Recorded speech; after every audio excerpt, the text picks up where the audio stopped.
Masechet Sota, Daf Mem Tet, on va commencer par Mem Het Amoud Bet, au dernier quart de la page. À partir des mots Amar Abiyami. Amar Abiyami Misheharav, Migdash Rishon, Batla Shira, Paranda, Usruchit Levana. Nous avions appris que la présence du Beth Amikdash au sein du peuple juif était source de bénédiction à tous les niveaux de la vie. La destruction du Beth Amikdash a entraîné la disparition de tant de bonheur et de prospérité. Entre autres, Batla Shira Paranda. On a perdu par exemple la profusion qu'il y avait au niveau de la soie. Les vêtements de soie, c'était quelque chose d'extrêmement répandu parce que il y avait une bracha, même à ce niveau, Usruchit Levana, le cristal. Tout le monde se servait de cristal, c'était quelque chose qui était à portée de main, ce n'était pas quelque chose de rarissime. Ces choses qui aujourd'hui coûtent cher, la soie coûte cher, le cristal coûte cher, parce que c'est sa rareté qui fait son importance aux yeux des clients. Mais à l'époque, c'était répandu, il y en avait à profusion. Verechev Barzel. Rechev Barzel, à l'époque, les chars avaient des chemins qui étaient bien tracés pour pouvoir passer avec des Rechev Barzel, des chars de fer. Mais après la destruction du temple, à ce moment-là, il y a eu une période de désolation. Quand les ennemis ont détruit Eretz Israël, ils ont même abîmé les routes. Donc le Rechev Barzel n'avait pas de chemin approprié pour circuler tranquillement et librement. V'yesh omrim af yain karouche habam mi senir adome kerigoulé devela. Il y avait à l'époque même ce qu'on appelle du vin gélifié, le vin coagulé, parce qu'il était tellement concentré qu'à un moment donné, ça devenait comme quelque chose de solide, alors que c'était du liquide. Et après, quand on voyageait, on le prenait, c'était du concentré de vin. On le diluait dans l'eau et on avait du vin. C'était beaucoup plus facile à transporter. Au lieu de transporter 10 litres de vin, tu avais 1 litre de concentré. C'était... Il y a une carouche, ils en faisaient des haïgoulim, comme les pains de figues. C'est quoi les pains de figues?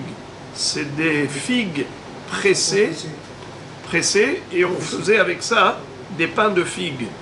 On pouvait ensuite couper des fines lamelles de figues comprimées, compressées. Ça s'appelle haïgoulé devela. Eh bien, figurez-vous qu'on avait également des haïgoulé yaïn karouche. Le vin gélifié, le vin coagulé, c'était pareil. C'était du vin solide qui venait de Senir, de cette région de la ville de Senir. Venofet Soufim, on a perdu également le Nofet Soufim. Qu'est-ce que c'est que Nofet Soufim? La Gemara, c'est elle qui pose la question. Nofet Soufim. Alors on va avoir plusieurs explications de ce terme. Amarav, Solet Shetzafal Gabenapa, Vedoma Lerissa, Shenilosha Vedvash Veshemen. What is it? Eh bien, c'est la qualité de la farine à l'époque. La qualité de la farine à l'époque du Beth Amikdash, elle était telle que on pouvait avoir de la farine grasse, comme si on y avait mis dedans du shemen et du dvash, comme si on avait mis du miel et de l'huile, alors que c'était que de la farine, toute simple. Mais quand on tamisait la farine, dans le tamis, on avait de la farine qui collait au tamis, et donc on avait l'impression que comme si on avait déjà pétri la pâte. Ça veut dire que la farine était tellement grasse qu'on aurait dit que ce qu'on a mis dans le tamis, c'est pas juste de la farine, c'est de la farine pétrie à l'huile et au miel. Tellement la le blé était gras. D'ailleurs, on appelle ça Helev Kiliot Hita. Hein, dans le Passouk. Helev Kiliot Hita. Il y avait des grains de blé qui ressemblaient à un rein. Voyez-vous, les reins dans la bête, c'est grand, hein, le rein. Les grains de blé étaient comme un rein. Kiliot Hita, Kelayot. Et Helev, gras. Ça veut dire qu'on avait une bracha en quantité et en qualité. Chaque grain de blé, il était grand comme ça. Et la teneur, la texture, on aurait dit qu'on a mis dedans de l'huile et du miel. Tu tamisais, on dirait qu'il y avait de la pâte dans le tamis. Nofet tsufim. Comment ça rentre dans les mots Nofet tsufim. Le mot Nofet fait allusion à Napa. Comment on dit un tamis Napa. Et comment on dit quelque chose qui flotte Tsaf. Quelque chose qui flotte, on dit il est tsaf. Nofet tsufim, c'est-à-dire que ça flottait sur le tamis.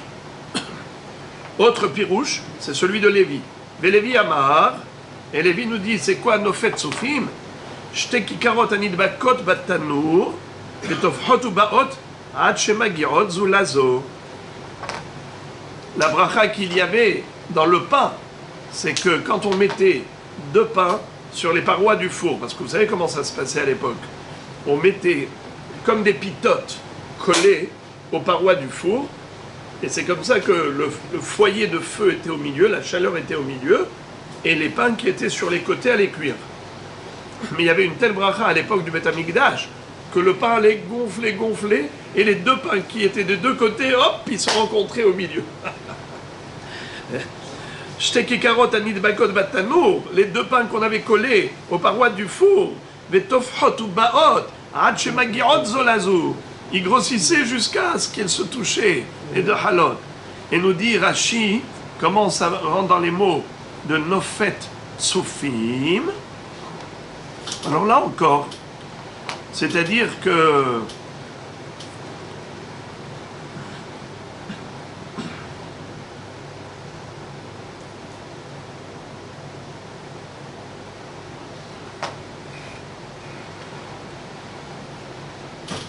Rashi dit comme ça. Hachemagad pene zu lazu, Hachemagad pene zu lazu, nofet ketsuf, shegadel umitpashet veoler vetalui ba'avir, ken elu tsafot utfuhot ba'avir. Tsaf. Alors, ça c'est une autre explication de Nofet Tsufim. Troisième explication, les Rabbi Yoshua ben Levi Amar, Zedevash Haba Minatsipaya. Qu'est-ce que ça veut dire? C'était la bracha qu'il y avait dans le miel qui venait de Tsipaya. Nofet, c'est le miel. Tsufim, Nofet Tsufim. Tsufim, c'est Tsofim. Et c'est quoi Tsofé? Comment on traduit le mot Tsofé? C'est voir, bravo, regarder de loin. Quand j'arrive à voir de loin, ça s'appelle Tsofé ou Mabit. Pourquoi le Harat Tsofim s'appelle Harat Tsofim? Le mont Scopus. On est Tsofé. De là-bas, on voit au lointain.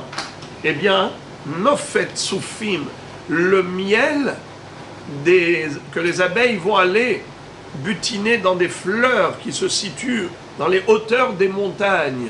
Nofet Minat Tsofim, des montagnes à partir desquelles on peut voir au lointain.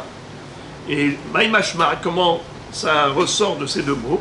Kedemetargem, comme traduit Onkelos, Kedemetargem Rav Shechet, Kiema de Natzan Dabriata de Shaitan Berume Alma. Comment il s'appelle? Le Passouk, quand il nous dit que les Émoriim ont frappé les Béné Israël, n'est-ce pas? Ils les ont frappés. Vayaketu etrem kasher ta'asena hadevorim. Kasher ta'asena hadevorim. Ils vous ont frappé comme des abeilles qui piquent. Et Rashi de dire quelque chose de très beau là-bas. Que les abeilles, quand elles piquent et elles enfoncent le dard dans le corps de la personne, après elle meurt. Parce qu'une partie de leur corps s'est détachée de l'abeille, elle meurt. Alors les goïms, quand ils frappaient les Israël, ils mouraient eux-mêmes. D'accord? Kacher ta'asena hadevorim. Eh bien, ici, le Targum de Rav Sheshet, à ce propos, il dit Ka'asher kemadenatzan d'abriata, comme les dvorot, les abeilles, se nourrissent, Veshaitan berume alma, elles volent dans les hauteurs du monde, Umatian duvsha miris betura, et elles apportent du miel, des plantes, des montagnes. Tura, avec tête, c'est les montagnes. Isbe, c'est asabim. Les asabim, les plantes qui poussent dans les montagnes. De là-bas, elles vont chercher leur miel. Il est bon, le miel des montagnes. Vous avez déjà goûté certainement. Quand on va en montagne, on achète du miel. Ça va de soi. Tnan hatam, puisqu'on parle du miel, Kol hanitzok tahor chutz midevash zifim ve'atzapihim. Il est écrit comme ça que tout ce qui est liquide, généralement, lorsqu'on verse un liquide, vous voyez par exemple, regardez, je vous montre ici, regardez, je fais ça. Imaginons que dans le verre d'en dessous, j'avais quelque chose de tamé, un liquide qui était tamé. Dans le verre du dessus, j'ai un liquide tahor. Maintenant, je verse de haut en bas. Il y a un filet du versement qui relie le liquide du haut avec le liquide du bas. Question, est-ce que le liquide d'en haut qui était pur est devenu impur par le contact qu'il a avec le liquide du bas? Normalement, quand un aliment pur touche un aliment impur, donc normalement, il devrait devenir tamé, Nahon, mais là, on te dit que non. Pourquoi? Étant donné que le haut, il se déverse dans le bas, mais ce qui est resté en haut et qui n'est pas tombé dans le bas est resté tahor. Et bien qu'il y ait un filet qui les relie. Comment s'appelle ce filet du versement? Nitzok, yotzek, versé. Donc ce nitzok, il ne fait pas de hibour. Sauf si le nitzok, il est par rapport à un filet de miel. Pourquoi le filet de miel? Eh bien, ce miel-là, justement, dont on parle, c'est du miel qui, lui, en effet, oui, il est mehaber. Pourquoi? Parce qu'il n'est pas liquide, il est épais. Et comme il est très épais, à un moment donné, quand tu vas par exemple retourner tu vas redresser le flacon de miel qui était en haut, quand tu versais, dès que tu vas faire ça, il y a une partie du miel qui était en l'air qui va revenir à l'intérieur du bocal. Il ne va pas tomber vers le bas, il va remonter vers le haut. Alors, automatiquement, c'est comme si c'était du solide, c'était pas du liquide, comme s'il y avait deux solides qui s'étaient touchés. Alors, dans ce cas-là, c'est un contact qui rend impur même le miel d'en haut, comme il était au contact du miel d'en bas, et ce contact s'est fait non pas par un liquide qui se déverse vers le bas, mais qui est capable même de remonter vers le haut. Alors, regardez ça. Kol hanitzok tahor, chutz midevash zifim ve'atzapihim. À l'exception du dévash de zifim et tzapihim. Qu'est-ce que ça veut dire? Les zifim, maï zifim, Amar Rabbi Yochanan, devash chez Mezaïfimbo. Mezaïfimbo, Rashi explique, étant donné que le miel de zifim, il est tellement épais, pourquoi on l'appelle zifim? C'est un miel qui est tellement épais qu'on peut falsifier. Le mot zifim, la racine, c'est les zayef. Ziyuf en hébreu, ça veut dire falsification. On peut être mézaïef, on peut falsifier. vous vendre de l'eau au prix du miel. Comment ça se fait? On met de l'eau dans le miel et on remue. Et tu te rends même pas compte. Tellement le miel était fort. On pouvait mettre du vin, on pouvait mettre autre chose, mais le miel était tellement fort qu'on ne se rendait pas compte du mélange. C'était ça, les vaches zifim, les tzapihim, tzapihit. Il y a aussi la notion des pains de miel en cire. Et le dvash qui était dedans, qui était très épais. Rish Lakish Amar al Shem Mekomo. Rish Lakish dit que le dvash zifim, en fait, Zifim, c'est un lieu géographique. C'est le nom d'une ville qui s'appelle Zif. Kedirtiv, Zif, Batelem ou Baalot. Dans le livre de Yehoshua, nous voyons que Josué, quand il a partagé Eretz Israël, il a également distribué les villes qui s'appelaient Telem, l'une qui s'appelait Be'alot, et l'autre qui s'appelait Zif. Regarde dans le livre de Yehoshua, il y a une ville qui s'appelle Zif. Alors, Zifim, c'est le miel qui vient de la ville de Zif, selon ce pirouge de Rish Lakish. On lui donne les Téhilim ici. Hein? On lui donne les Téhilim. Nahon, bravo, tout de suite on va en parler. Kayotse Badavar, on retrouve dans Tehilim un pasouk où on retrouve le mot Zifim. Kayotse Badavar Ataomer. Bevo Azifim Mayomrou les Shaoul, Halo David. Qu'est-ce que ça veut dire? Lorsque les Zifim sont venus chez Shaoul, ils lui ont raconté du Lachonara et ils disaient voilà, celui que tu recherches pour le tuer, eh bien il se cache chez nous.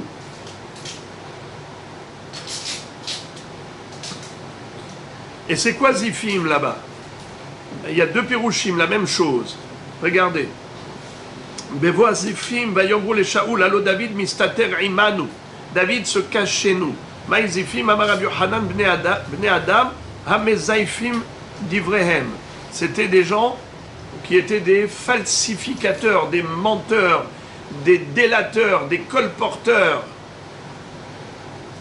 Ça, c'était les habitants de la ville. Pardon, c'était les gens qui étaient mes zaïfim. Donc le mot zifim n'est pas un lieu géographique d'après ce pirouche. Zifim, c'était la qualité de ces personnes, au caractère méchant, de méchanceté pour semer la zizanie entre Shaoul et David. Ils allaient raconter pour chauffer Shaoul contre David en lui disant Hallo David mistater imanu. Mais selon le deuxième pirouche, Rabbi Elazar Omer al Shem Mekoman Kedirtiv Zif Vetelem ou Baalot. Selon le deuxième pirouche, pourquoi est-ce qu'on les appelle Zifim dans Tehilim? Tout simplement, c'est qu'ils habitaient la ville de Zif. Alors, Bevo Azifim, Vayomrou le Shaoul, Hallo David, Mistater Imanu. C'est qui Bevo Azifim? Les habitants de la ville de Zif. Donc on a les deux Pirouchim. Est-ce que Zif, c'est un endroit, une ville? C'est par rapport à leur ville qui sont appelées Zifim, ou bien par rapport à leur caractère de zaïfanim, de falsificateurs et de médisants? Ok. Et maintenant la Gemara revient à ce qu'avait dit la Mishnah. Pasku Anshe Amana. Depuis la destruction du temple, on n'a plus beaucoup de gens ma'aminim. Pasku Anshe Amana. Alors, la Gemara cite un enseignement. Amar Rabbi Yitzhak Elu bene Adam shem ma'aminim be'akadosh baruch hu. Detanya Rabbi Eliezer Agadol Omer. Kol mi sheyesh lo pat besalo ve'omer ma'ochal lemachareno ela miktane amana. C'est-à-dire que à l'époque du temple, les gens étaient ma'aminim. Ils savaient que leur parnassa provenait d'Akadosh Baruch Hu. Ils ne se posaient aucune question et ils étaient capables de dépenser pour les mitzvot, de dépenser pour le hidur mitzvah. Regardez ce que dit Rashi, c'est très joli. Shema aminim be'akadosh baruch hu levater mimamonam leno hidur mitzvah ve'litzdaka ou leotzaot shabbatot v'yamim tovim. C'est-à-dire que ces gens-là, ils étaient capables de dilapider leur argent pour le hidur mitzvah, pour embellir les mitzvot, pour donner la tzedaka, pour acheter abondamment pour Shabbat et Yom Tov. Ils ne se disaient pas non, je vais économiser l'argent. Ils avaient la émouna que Akadosh Baruch Hu allait leur donner le nécessaire en temps voulu. Et d'ailleurs, à ce même propos, la Baraïta nous cite Rabbi Eliezer Agadol. Rabbi Eliezer Agadol nous dit c'est qui qu'on appelle Ktané Amana, quelqu'un qui est petit en émouna. C'est celui qui a du pain dans sa corbeille et il se pose la question, que vais-je manger demain? Il a du pain pour aujourd'hui, il se demande mais qu'est-ce qu'il va manger demain? Celui-ci il s'appelle Ktané Amana, petit en émouna. J'ai vu un joli pirouche du Rabbi Léo Lopian. Pourquoi on l'appelle Ktané Amana? On aurait pu dire qu'il n'a pas de émouna. Pourquoi on l'appelle petit en émouna? Alors il dit que ce bonhomme-là, il agit comme un petit bébé. Pourquoi? Un bébé, il te donne le bonbon et après il vient, il te le reprend. Il te donne le jouet et après il pleure, il vient, rends-le-moi, c'est à moi. Il se contredit sans se rendre compte. Eh bien, quelqu'un qui dit, mais qu'est-ce que je vais manger demain? C'est un petit en émouna. Pourquoi? Il se contredit. Pourquoi tu crains ne pas avoir la parnassa pour demain? Parce que tu es sûr que tu vas vivre demain. Mais qui est-ce qui te donne la vie pour demain? C'est Akadosh Baruch Hu. Mande Yahiv Haye, Yahiv Maisonné, qui donne la vie, donne la parnassa. Alors, d'une part, tu crois en Dieu qui va te donner la vie. Et d'autre part, tu ne crois pas qu'il peut te donner la parnassa. Alors, tu te contredis comme un bébé. C'est pour ça qu'on l'appelle Ketané Amana. Behaïnu de Amar Rabbi El-Azar Maïdirtiv, qui mi baz le yom ktanot, mi garam la tzadikim shil bazbez shulchanam le atid lavo, katnut shayabahem shelo eminu be'akadosh baruch hu. Et en effet, c'est cela qui va faire que même des tzadikim qui vont avoir dans leur olam haba un sachar, mais le sachar ne sera pas aussi parfait qu'il aurait pu l'être si ils avaient une emuna shelema qui a causé la diminution et la réduction du sachar des tzadikim dans les temps futurs, katnut amana, la petitesse de leur emuna, où il manquait un petit peu de perfection dans la emuna. Ce passouk-là qui figure dans la prophétie de Zacharie, Kimi baz leyom ktanot, est interprété différemment selon Rava. Le pirouche qu'on a donné précédemment, c'était Rabbi Yitzhak, désormais c'est Rava. Elou ktane bene rish'ei Israël, shemebaz bezim dinaviem le'atid lavo. Lorsque malheureusement Hachem Yatzilenu, il y a des Rechaim qui ont été punis. C'est quoi? C'est qu'ils ont perdu leurs enfants étant jeunes. Hachem Yatzilenu. Ils ont perdu un enfant, un petit. Eh bien, figurez-vous que ça va leur servir de kaparat avonot. Pourquoi? Parce que la neshama de ces petits-là va plaider en faveur de leurs parents. Regardez ce que dit le premier Rashi de la page même tête. Shemebaz bezim dinavihem, koraim dinavihem, shekshebaim ladunam omrim lefanav. Regardez ce qu'ils vont dire à Kadosh Baruch Hu. Les atid lavo omrim lefanav. Dans les temps futurs, ils vont dire à Hachem, Ribono shel olam, maître du monde, mais achar shata atid lipara mehem, lama iketa shinehem bam. Puisque tu avais l'intention de les faire purger leur peine en les punissant dans leur olam haba, alors pourquoi dans leur olam hazé tu leur as fait grincer les dents en leur prenant leurs petits étant jeunes? Iketa shinehem, dit Rashi, deuxième Rashi de la page. Lama hebaltam vetziartam alenu vemotenu venifratam mehem behayem. Tu leur as déjà infligé une peine terrible d'avoir perdu leur enfant. Alors maintenant, ils ne méritent pas une double peine. Baolam hazé, baolam haba, ça y est, ils ont eu la kapara. Eh bien, en effet, c'est comme ça qu'ils vont avoir, grâce à cette plaidoirie de la neshama de leur petit, qui est parti prématurément de ce monde, ils seront sauvés dans l'autre monde. Et même si on parle de Rechaim, Rechaim Israël, c'est incroyable ça. Ça veut dire qu'il n'y a pas que la peine en soi qui est la kapara, mais la plaidoirie par rapport à cette peine. Amar Abil Abar Yeverechia, puisque nous avons cité ce hacham-là, plutôt, maintenant on va citer un Chacham qui va répéter plusieurs enseignements. Regardez. On va citer maintenant que des enseignements de ce Chacham. Il s'appelait comment? Rabbi Il'a Bar Yeverechia. C'est un peu dur, répétez. Rabbi Il'a Bar Yeverechia. Il a dit la chose suivante.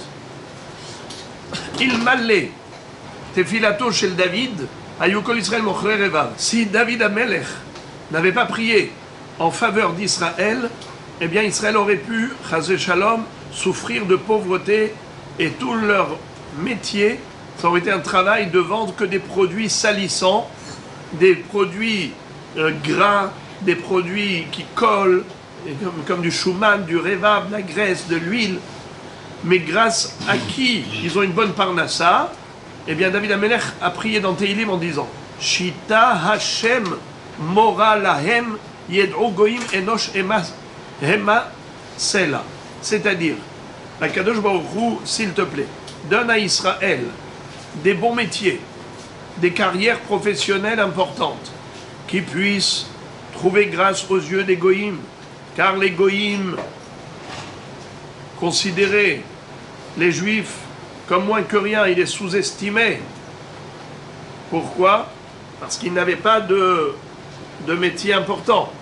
Alors grâce à la tfila de David, waouh, du coup les Juifs ont les meilleurs prix Nobel et ils ont des carrières professionnelles très haut placées. Celui-là est chef de service dans telle clinique et l'autre avocat de tribunal de grande instance et tu vois que des noms de Juifs. Grâce à qui? La prière de David qui a dit Shita Hashem Mora Lahem. C'est quoi Mora? Pas avec Aleph, avec He, Minachon Marut, autorité, que ce soit des gens qui ont de l'autorité. Comme ça, les Goïm ne diront pas Yed'u Goïm Enosh Hemasela. Parce que sinon, les Goïm se seraient pris pour des dieux, en se sentant tout puissants par rapport à Israël, plein pouvoir. Eh bien, qu'ils sachent qu'ils ne sont que des hommes. La preuve, c'est que des Juifs qui habitent chez eux, et ils ont atteint un niveau social supérieur au leur. Alors, vous voyez comment David Amelech se sert de cela comme argument. C'est extraordinaire. Vous entendez, les amis? Comment Moshe Rabbeinu a sauvé Israël par sa prière quand Akadosh Baruch Hu avait voulu les exterminer après le Het HaEgel, après le Het HaMeraglim? À chaque fois, Moshe Rabbeinu s'est servi d'un argument. De quoi? De Hilul Hashem. Qu'est-ce qu'ils vont dire les Goïm? Bera'a otzi'am, larogotam beharim, lechalotam, be'al pene adama. Ils vont dire que tu n'as pas eu la possibilité de les faire entrer en Israël.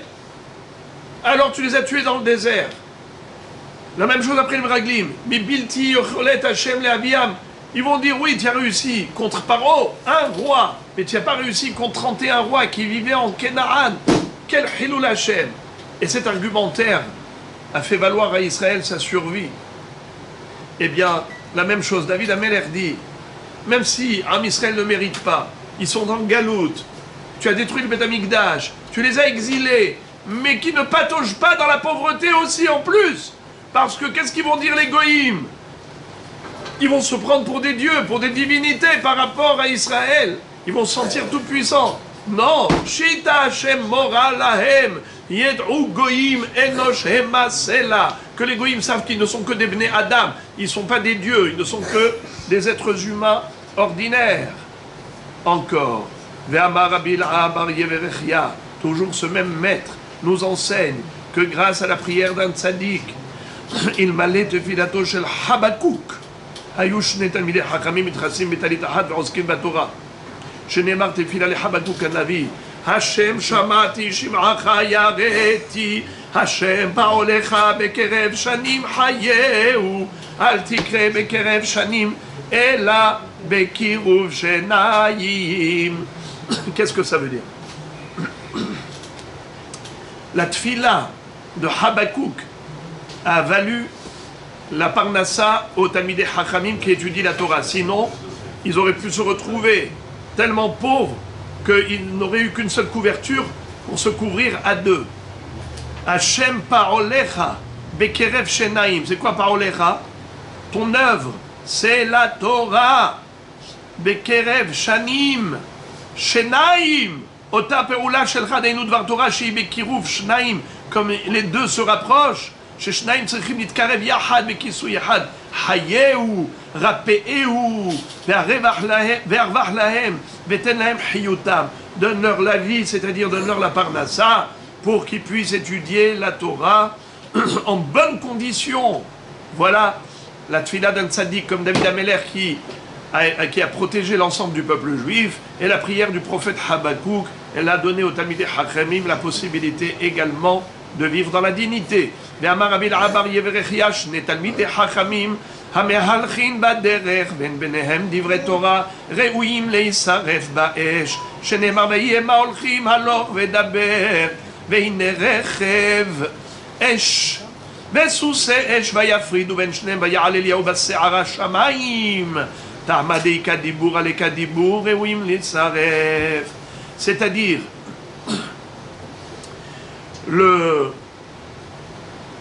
le char de feu a séparé le maître et son élève.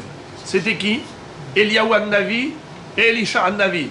Le jour où Eliyahu Hanavi a rejoint le au-delà, alors d'ailleurs son élève Elisha Hanavi lui a dit Pishnaim erochacha elai, Rabbenu, puis-je avoir le double de ta puissance?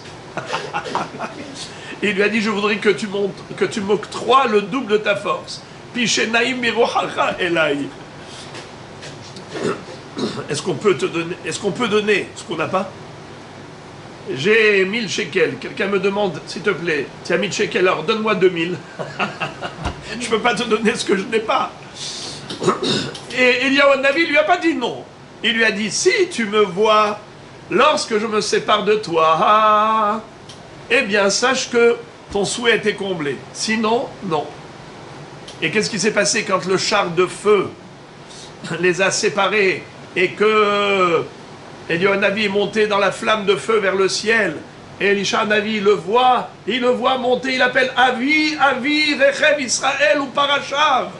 Oh mon père, le char d'Israël et son cavalier. Eh bien, Elisha Hanavi a su qu'il a reçu le double. Eliyahu Hanavi a fait revivre une personne. Elisha Hanavi a fait revivre 2 personnes, le double du koach de Eliyahu. Eh bien, qu'est-ce que ça veut dire ça? Si tu me vois quand je parle. Parce que Eliyahu Hanavi, quand il était de ce monde, il ne pouvait pas octroyer à son élève ce qu'il n'avait pas. Mais ce qu'il n'avait pas, c'est que dans ce monde qu'il ne l'a pas. Mais Gdolim tzadikim bemitatam yoter mi bechayehem. Mais quand les tzadikim y montent là-haut, alors leur pouvoir est décuplé. Et à ce moment-là, ils peuvent de là-haut bénir leur progéniture ou leurs élèves pour qu'ils reçoivent le double de ce qu'ils avaient eux quand ils étaient de ce monde. Et en effet, Elisha Hanavi a reçu cette bracha décuplée. En tout cas, c'est ce qui s'est passé. Ce qui s'est passé, c'est que le char de feu est venu et les a séparés. Mais qu'est-ce qu'ils faisaient? Ils étaient en train de parler des divrei Torah. Et on nous dit, s'ils ne parlaient pas des divrei Torah, ils auraient été brûlés. C'est ce que nous enseigne ici ce Rav. Il dit, 2 Talmidei Chachamim qui marchent ensemble ne doivent pas s'arrêter de parler des divrei Torah. Sinon, Hasve Shalom, c'est le feu. Il dit, ce feu-là était venu à ce moment-là entre eux pour voir de quoi ils parlent. Mais heureusement qu'ils étaient alors Vedaber. Ils parlaient que des divrei Torah. Alors le feu de la Torah protège du feu extérieur. Je terminerai avec ça, juste pour dire que c'est ça, la force du feu de la Torah. Quand on est prêt à s'éclairer, se réchauffer avec le feu de la Torah, alors on est sauvé du feu de l'extérieur qui brûle malheureusement. Quand vous voyez là-bas tous les incendies en France, hein, le feu partout, mais les endroits sécurisés, c'est Matovu Ohalecha Yaakov Mishkenatecha Israël. Ça, c'est l'endroit dans lequel on retrouve le vrai Tov, le vrai plaisir de la connexion avec Akadosh Baruch Hu. Ça, ce n'est pas un feu qui brûle, c'est une lumière qui éclaire notre cœur, qui nous éclaire les chemins de la vie.